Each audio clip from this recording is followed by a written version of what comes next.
ओम नमो भगवते वासुदेवाय. श्री सार्थ एकनाथी भागवत अध्याय 23 श्लोक 43चे निरूपण मी करत आहे.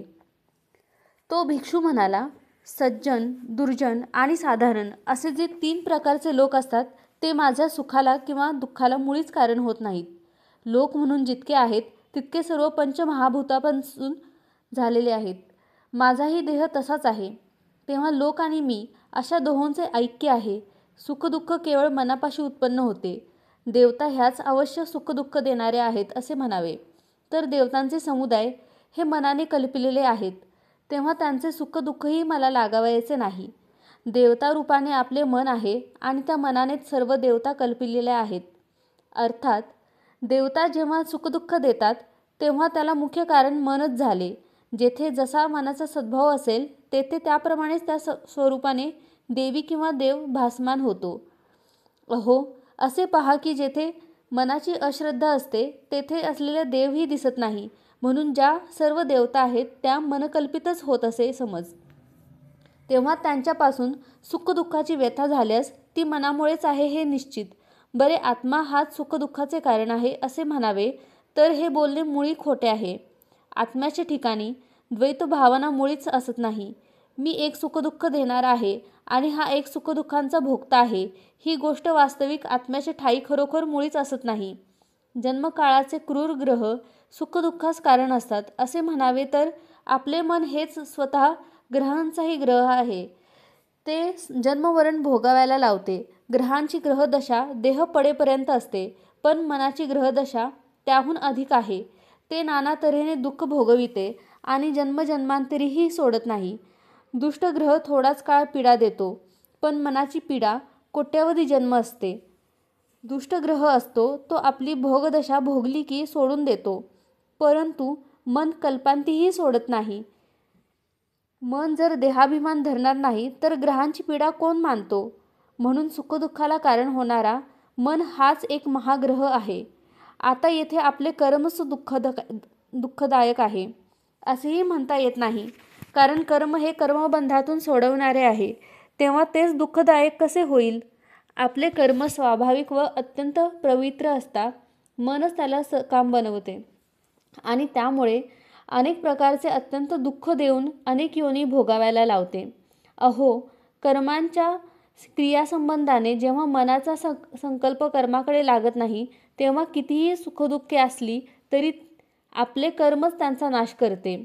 देह हा सुखदुःख काय जाणणार. आत्मा तर सुखदुःख मुळीच जाणत नाही. ह्यावरून सुखदुःखाचे गाडे भरावायचे आणि ते सुखदुःख भोगाव्याला लावायचे हे सर्व मनाच्या सत्तेनेच होते.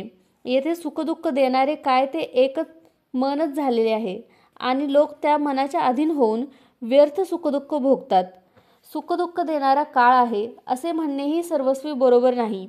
मनसंकल्पाचा जसा संकेत होईल तशीच काळाची सत्ता चालते. आपण अजरामर असता मला मरण आहे अशी मनानेच आपली कल्पना करून घेतली की त्यामुळेच काळ पाठीमागे लागतो आणि क्षणाने क्षण नाहीसा करतो असे समज. आपणच आपल्या हाताने अंथरुणात दाभण खोचून ठेवले व ते रात्री झोपताना अंगाला टोचताच साप चावला ह्या भयाने बिचारा मरून गेला. वस्तुतः त्याला काही सर्प चावला नव्हता. मग विषाने त्याला कसे घेरले तर तो आपल्या शंकेनेच स्वतः मरण पावला. त्याप्रमाणेच लोकांना हा काळ लागलेला आहे. एकाच्या पाठीला साप चावला तेव्हा तो आपल्या सोबत्यास विचारू लागला की माझ्या पाठीत काय रुतले. दुसरा म्हणाला, एक कशी कांटी लागली होती कोण जाणे, मी ती उपटून टाकली.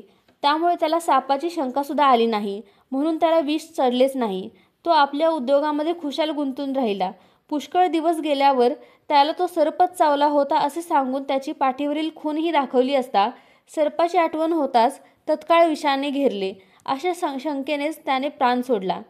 त्याप्रमाणे निर्विकल्प पुरुषाला संकल्पाची शंका येते त्याचवेळी त्याच्या नाशाविषयी काळ तयार होतो पहा. पण खरोखर निशंकपणाने ज्याचे मन मी अमर आहे असे म्हणते त्याचे घर काळ वर्ज्य करीतो.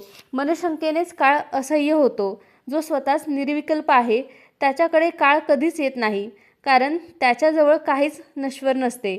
तेव्हा काळ कोठे शिरणार. पहा, ह्याप्रमाणे काळ हा काही सुखदुःख देणारा नव्हे हे लक्षात आण. सुखदुःख उत्पन्न करणारे काय ते एक मनच हे निश्चित. संसार हाही मनकल्पित आहे. मनानेच जन्ममरणाची कल्पना केली आहे. संसार चक्रात पुन्हा पुन्हा गिरक्या खात राहावयाचे तेही मनामुळेच. हे 6 प्रकार हेच सुखदुःखांना कारण आहेत असे कोणी म्हणतात. विचार केला तर हेही म्हणणे खोटेच, कारण सुखदुःखे ही मनापासूनच उत्पन्न होत असतात. हे मन किती आश्चर्यकारक लाघवी आहे पहा, की ते मीपणाचे भान उत्पन्न करून व शुद्ध ब्रह्मस्वरूप अशा आत्म्याकडे जीवपणा लावून त्याला सुखदुःखे भोगाव्यास लावते. डोळ्यात गेलेला अत्यंत लहान कण असला तरी तो अतिशय दुःख देतो. त्याप्रमाणेच पहा, मन हेही वासनेच्या निमित्ताने भयंकर सुखदुःख भोगाव्याला लावते. आता कदाचित तुम्ही म्हणाल की अविद्या आहे तीच सुखदुःख देणारी आहे, पण अविद्या ही ब्रह्मस्वरूप असल्याने मनाशिवाय सुखदुःख कधीही होणार नाही. अविद्या ब्रह्मस्वरूप असताना मन हे सुषुप्तीमध्ये लीन होते, तेव्हा मुळी सुखदुःखच नसते. म्हणून भोग कोणी कधी तेथे पाहतच नाहीत. मन जेव्हा दुश्चित असते तेव्हा तो भोग देहाने भोगावा, त्याचे सुखदुःखच आपल्याला कळत नाही. हा अनुभव आपल्या देहातच आपण पाहून घ्यावा. म्हणून आपल्या सुखदुःखाचे कारण आपले मन स्वतःच आहे. त्यानेच जन्ममरण पाठीमागे लावून ते भयंकर संसारचक्रात भोवंडीत राहते. मन हे संसारचक्रामध्ये कसे फिरवते त्याच अर्थाने निरूपण भिक्षू आपण स्वतःच सांगत आहे. श्रीकृष्णार्पणमस्तु.